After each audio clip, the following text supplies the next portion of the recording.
Hi, it's Thad with Willow Way Nurseries. We've been talking about our clematis, the Raymond Evans series from Guernsey in the United Kingdom. We were one of the growers for them in the United States here. And this is a plant really bred for really good foliage or flowers, good, really repeat bloom. So as you can see, the flowers are very large. Excellent display. We've got lots of colors. Some are meant to be a little bit dwarfer. So shorter, they don't get as big. Some will get, decent size, but these will bloom all the way through the plant. They're not your typical old-fashioned clematis that are out there. So really take a look at these. We had these kind of peak for Mother's Day. So it's a plant we're specifically growing for this.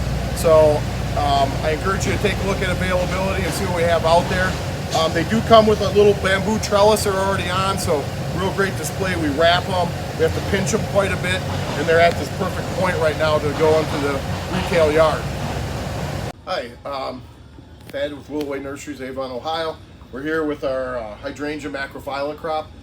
We do something a little unique with this. This one you can see right now, we're in the last week of April. It's in bud and bloom, so it's just starting to kind of get where you start to see a few plants that have color. We try to time this crop out to hit around just before Mother's Day, so that it's kind of peak. And then we have another crop that's a little bit, this one's in clear, so it heats up in the spring, so we build the growing degree days in here. We have another crop that we do under white plastic, just regular, but it's heated. That's the next crop right behind this crop here, and those are just a slight bit behind this. And then we have another crop that goes into a different house. We have lower heater requirements on that, and that's like our third stage.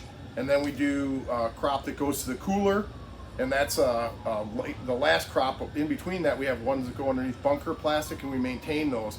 And we'll go back and take a picture of where those are at. You can see they're quite a bit farther behind this crop.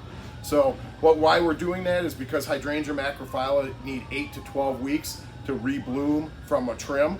So once they start to kind of flop out in the container, if you trim it back, it's going to be that 8 to 12 weeks. And so we can only really get one trim into a crop per year growing season.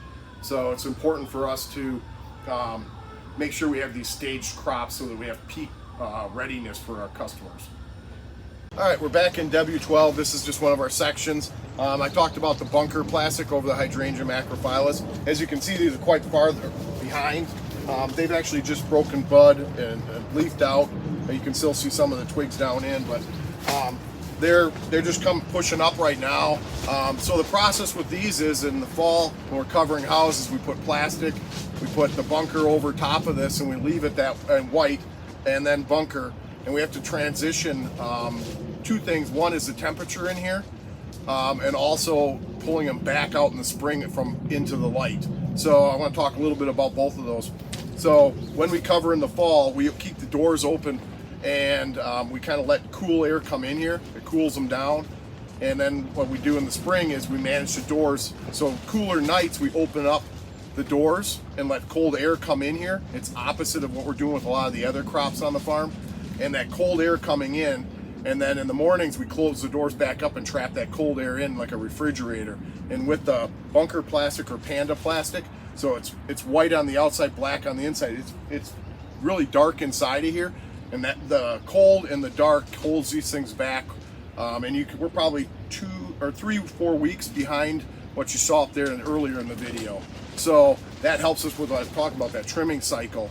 But when we reverse the plastic coming off, we got to take the bunker plastic off later. Normally we try to get like mid-April out of it. We were about there this year.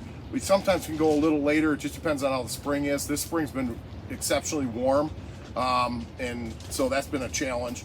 So we took the bunker off, and then we transitioned with the white on there, which is a 30% like shading effect, and that actually helps them transition a little bit. We start to wake them up. And then we go to clear on an overcast day, and we put spray shade on the clear. They still need that. And once we get in the clear here like this, we got to do a syringing. So in the afternoon, we run about a 5-minute cycle in the irrigation to keep the humidity up around the plants, and also keep so they don't burn or scorch the foliage as it's coming out of this kind of tenderness. Hey, we're over at our lupine house here. I just want to talk a little bit about this. This is a crop that's been challenging for us. We've had kind kind of work through some growing processes with it. But I'm real happy with the results this year. As you can see, we got really nice blooms just starting here. This is a perfect time to ship them before they really get out. We've got a few behind me that are showing some color now. These aren't too far behind. This is West Country Terracotta, this particular variety.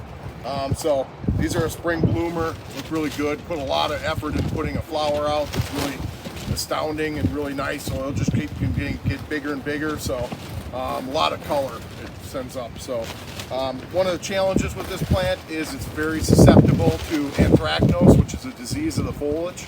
So it doesn't like to stay wet as far as foliage goes. So this one we manage water. It's a morning watering normally, or someplace, and we want good air circulation. We're using the plastic to control the water that comes down on it. In the springs here we have a lot of rain, so we get a lot too much moisture in here, then we'll get that foliar disease. But these are really clean, really looking nice. So it's a plant to get on the order. I wanted to stop by. Our German iris are starting to bloom real nice in color. So we've sold quite a few of them already, but we still, I just wanted to highlight how nice they look. And this is a plant that we plant last year. We overwinter, and then in the spring it comes up really nice. So they take off. I want to talk a little bit about growing degree days. We're at 439 here in Avon, Ohio. So a couple key pest problems right at this point are 440 is boxwood leaf miner and locust leaf miner adult emergence. So those are important, especially with boxwood, to get a spray on so that you don't have damage on the plants. Indicator plants would be like Weigela first bloom, and red chestnut. Horse chestnut is blooming as well. The next one is at just before 500, we have oyster shell scale at 497, so about 500 growing degree days. Miss Kim lilac is in full bloom, and then we also have where smoke bush, Cotinus is starting to bloom. So those would be things that you want to look for and kind of time up, but real important with scale that you get the application of an oil. This time of year you'd want to use a horticultural oil, fine oil, so lower percentage than you would with a dormant oil, which would be a little higher. So the other thing to look for, I guess, out there is, so we've got a little bit of timing inside the house is different than what it would be outdoors, but these are plants that you really want to take a careful consideration of, because leaf miner, once the damage is there, it's there.